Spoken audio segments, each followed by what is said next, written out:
Hello, today we're going to look at object-oriented programming in Java and cover some of the basic concepts and techniques for doing that. So we're going to look at the No-args constructor and how to access fields. We're going to look at null and reference types. We're going to look at default values, constructors with arguments, and the this reference, private fields, public getter and setter methods, modifying implementations without changing the public interface, inheritance, the extends and super keywords, and the toString method. So this lecture, and in fact the remaining lectures on this introduction to Java, use some code which is available on GitHub at this address. So that's github.com/chromorph/OOADP2009. You can clone it or download it with SSH or HTTP or a zip file. So to do this, you need to fire up Eclipse, and you need to go get the OADP project, and then the examples are all in the packages called Java intro.class something or other. So we're going to start up here, the Java intro class 01, and let's have a look at this file here. I'll just close all of these. Close all. Yep. Okay. So here's an example of how to construct an object and how to get, set, and modify the values of its field. So we've got this is just an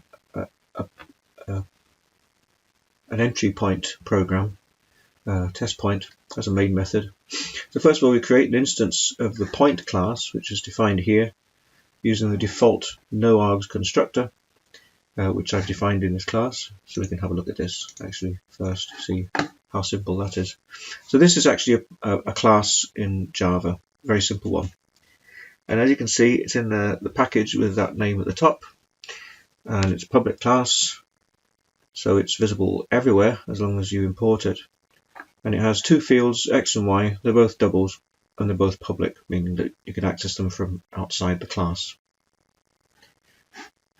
So it's just probably one of the simplest classes you're ever going to see.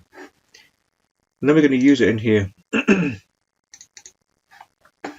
the first thing we're going to do is we're going to construct a new instance of the point class, and we're going to put it into a variable called p. And this line shows how you do that. Here we're doing it using the default No-args constructor. You see there's no arguments in here, so it's a No-args constructor.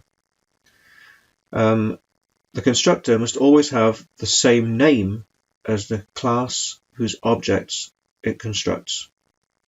So that class name here, that this constructor name here, has to be the same as this name for the class, and as you can see up here, the class file itself, point.java, that also must have the same name as the class, or at least the only public class in that file.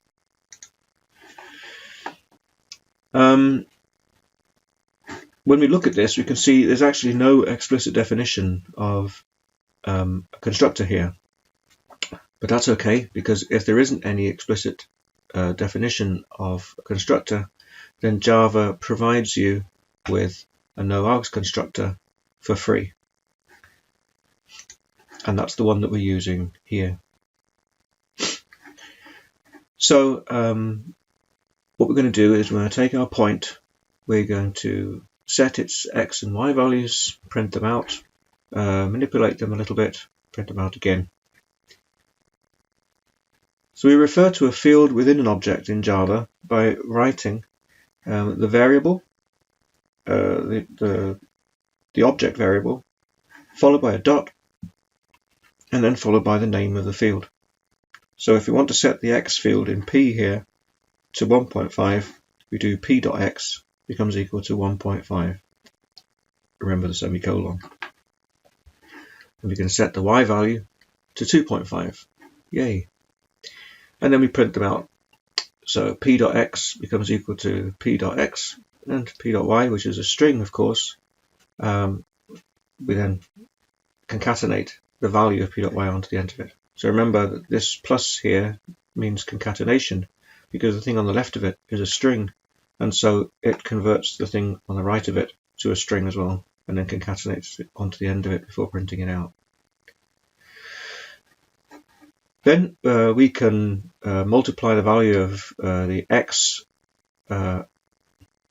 instance variable in P by 2. What does p.x equal now? I'll let you think about that. And then we print that out. So this line is the same as this line, but now we've changed the value of p.x. We can add the value of x to the current value of x to the current value of y, and then store it in y, and then print that out. So you can see what that does.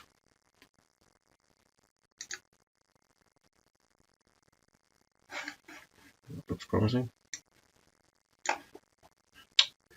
You see this first line is printed out here, p.x is equal to the value of p.x. Then we multiplied p.x by 2, which is down here. We printed out p.y, which is this line here. Then we multiplied p.x by 2, and then we added x and y together, stored it in y.